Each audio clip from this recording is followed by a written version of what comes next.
1999, 2001, 2008, 2014, and 2018. Those years are the release dates for each Smash Bros. Game from Nintendo 64 all the way up to the Switch, and to this day it's been over 2 decades, and the Smash Bros. Series is still going strong with no signs of slowing down. From the genius Masahiro Sakurai, we owe him a ton of thanks for creating this beloved series. That being said, with how long Smash Bros. Has been the #1 uncontested platform fighter, you would think by now Smash Bros. Would have some form of serious competition, right? Yet, when a new Smash Bros. Style platform fighter releases, you hear people talk about how insert game here will be the Smash killer, or Smash finally has competition, yet Smash is still on top. Nickelodeon All-Stars Brawl, Brawlhalla, PlayStation All-Stars, and now the second release of Multiverses. All these games have come and gone, and none were necessarily bad, but they all had massive hype building up to their release, and then subsequently died off without a trace. And in Multiverses' case, it came back from the dead for a second shot, and most people aren't liking many aspects of the game, such as locking a ton of content behind a paywall. But what makes Smash so special and different from these other games that it can still create so much hype and a loyal fan base? First and foremost, it's a video game that celebrates gaming no matter what franchises you may or may not play. Even looking at Smash 64's roster, it was still exciting. We got to see Mario, Link, Samus, Kirby, Pikachu, Fox, and more all in a game fighting each other. It was every Nintendo fan's dream. Then Melee came around and added more characters like Mewtwo, Marth, Ice Climber, Zelda, and a bunch of others. Then Brawl added more, and Smash 4 added more, and so on and so forth, until today, where we have a game with Sephiroth, Steve, and Sora. The amount of iconic game characters they've added to this day is insane.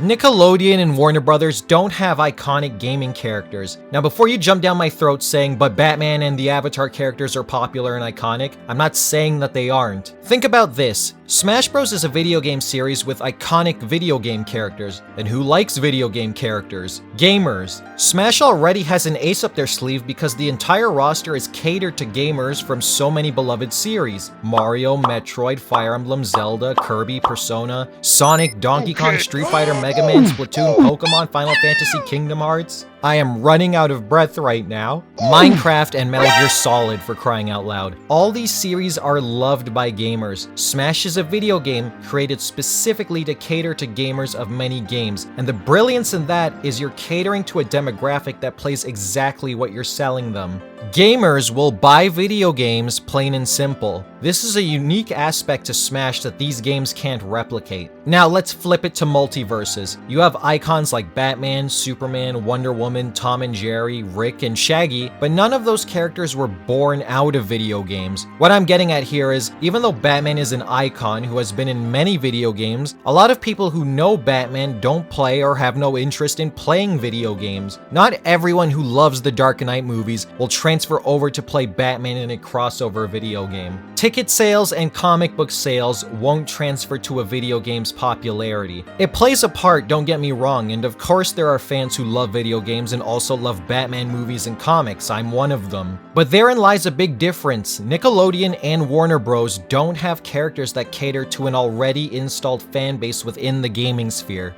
But Nintendo and the Smash franchise does, which creates easy sales for Smash Bros., a long-standing popularity, and dedicated community. The only other platform fighter that had this going for them was PlayStation All-Stars Battle Royale. The problem with PSABR, other than its ridiculously long name, was that many characters fans wanted to see did not get into the game's roster. Characters like Crash, Spyro, and funny enough, one of the highly requested characters for that game was Cloud Strife, and he ended up showing up in Smash 4 instead. But hey, PlayStation All-Stars did have Dante. Smash didn't put him in. Too bad it's the version nobody actually liked. You know, I might actually take not having Dante at all to having Dante in my game. So again, roster-wise with gaming icons, Smash outdid that game as well. Another core difference between Smash Bros. And these other games has always been visuals. Visually, Smash Bros. Has a pop to it. You look at Smash and everything stands out in the best way possible. The character models look great, the stages are gorgeous, the effects on moves are clean, even the menus and the roster screen jump out at you. Everything is vibrant in Smash Bros. It sets the atmosphere of what the game is and what you can expect expect out of it, and that's no easy feat. Look at the Smash character models. Here you have Mario, Snake, Sephiroth, and Hero. Now look at how well they mesh together in this game, even though design-wise, when we look at these characters in their own respective franchises, they look drastically different from one another. We can never imagine them being in the same game back in the day. I mean, when Brawl was first coming out and they announced Solid Snake, everyone was like, what the hell? Snake next to Mario is going to be so weird. But at the same time, everyone was hype, and Sakurai and his team did a phenomenal job keeping the look of the characters intact from their own games while meshing them into the Smash universe. Sakurai didn't just grab the in-game model of Snake from Metal Gear, kept the graphical style of it, and plopped him next to Mario. Sakurai had to design the Snake model for Smash Bros. While staying true to the design of his original games. So Snake still looked like Snake, but artistically, Snake would mesh well into the Smash Bros. Aesthetic. It's honestly amazing how well Sakurai and his team pulled this off. Now I'll give Multiverses this. Stylistically, everyone on the roster looks like a quote-unquote Multiverses character. They all have a similar design and model, but therein lies the problem.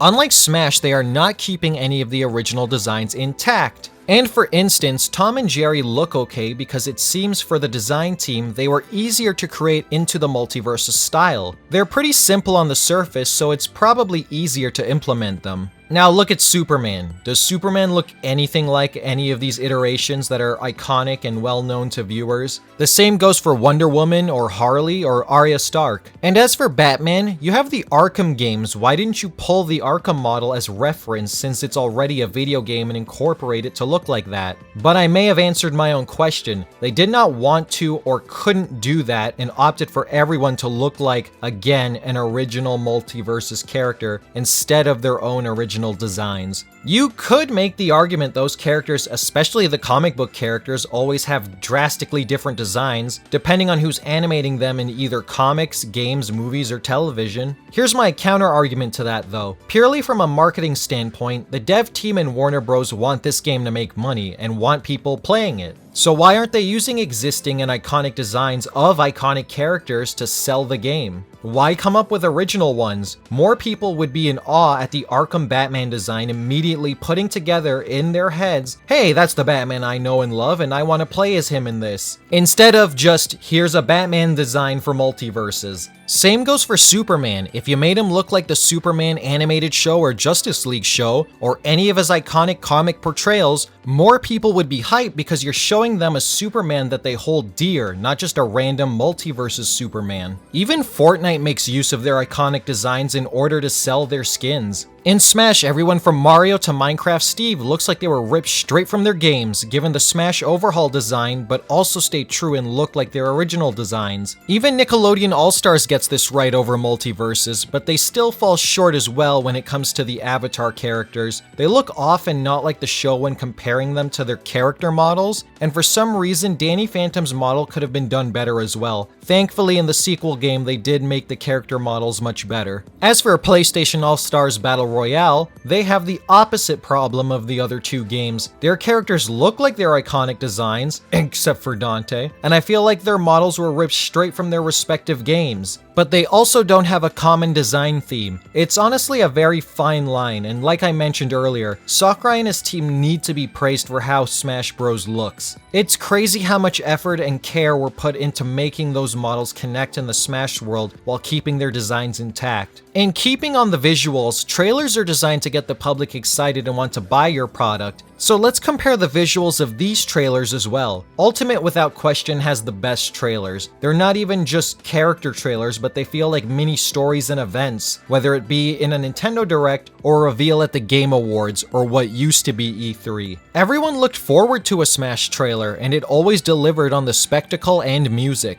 Now, the other games have fun trailers. I think the weakest might be Nickelodeon's trailer, because it's basically just showing some gameplay with some pieces of generic cinematics, so it's pretty basic. Multiverses is funny, which is what they were going for, so they got that right, and the characters actually talk to each other. PlayStation All-Stars pretty much just has character trailers that just show some gameplay, as well as their opening cinematic. I think PlayStation All-Stars trailer kept me the most entertained, personally, out of the non-Smash Bros. Games. But you may find it unfair for me to compare Ultimate's or even Smash 4's trailers to these games, so let's go back to Brawl on the Wii. This trailer does so many things right. It's a combination of dramatic music and fight scenes, fun silly scenes, while giving you unexpected surprises. And it meshes together so well. Why, it's so cinematic you could almost make a story out of it. Music-wise, I think all these games have good soundtracks, but that really just comes down to musical preference. One of my personal favorites that I didn't think I would like to listen to was from Nickelodeon All-Stars, the Loud House OST, and I know absolutely nothing about that show.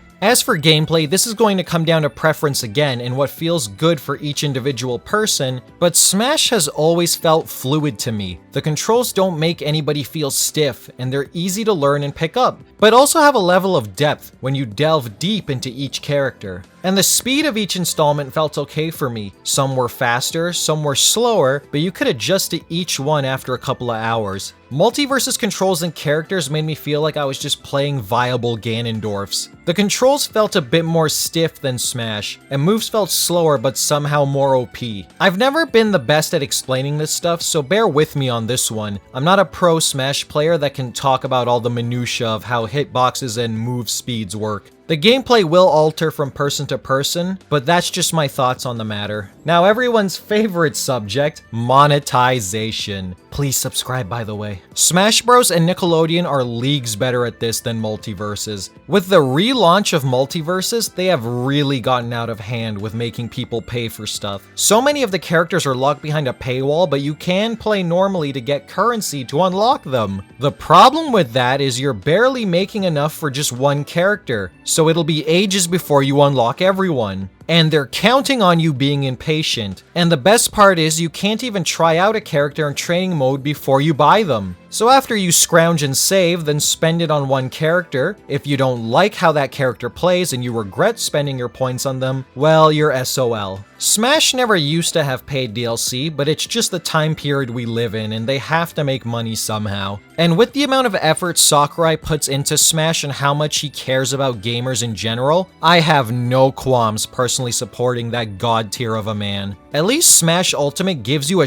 ton of characters right off the bat to play and a bunch of stages and a ton of musical bangers that should be played at the club. Then I might actually go to one. As for their DLC, it's fairly priced in my opinion, and you get a character stage and a bunch of music tracks, whereas with Multiverses, you just get the character. So you definitely get your money's worth for Smash Bros. Smash just does everything these other platform fighters do, but they just do it better. I'm not saying nobody else should try to make a good platform fighter, I think that they should. But so many of these other companies fall short, whether it be to greed or low effort. I think one thing I really don't want to overlook that sets Smash apart and what truly makes it stand out is Masahiro Sakurai. This guy works himself to the bone and doesn't take breaks and gets himself sick to make sure that the game comes out well. I wish Sakurai would take more breaks, the man deserves them. He put his blood, sweat, and tears into this series and it shouldn't be overlooked or unappreciated. So I just want to say thank you Sakurai and your team for giving us this amazing series, and I look forward to more of your work in the future. I think with the combination of all these factors, it's no surprise Smash has stayed on top for years. The innovation and dedication to this series always makes it fun each time round, and I can wait for the next installment because this guy needs a break. And that's why there will never be a Smash killer. However, I do think that the only one who could kill Smash is Nintendo themselves. Nath out.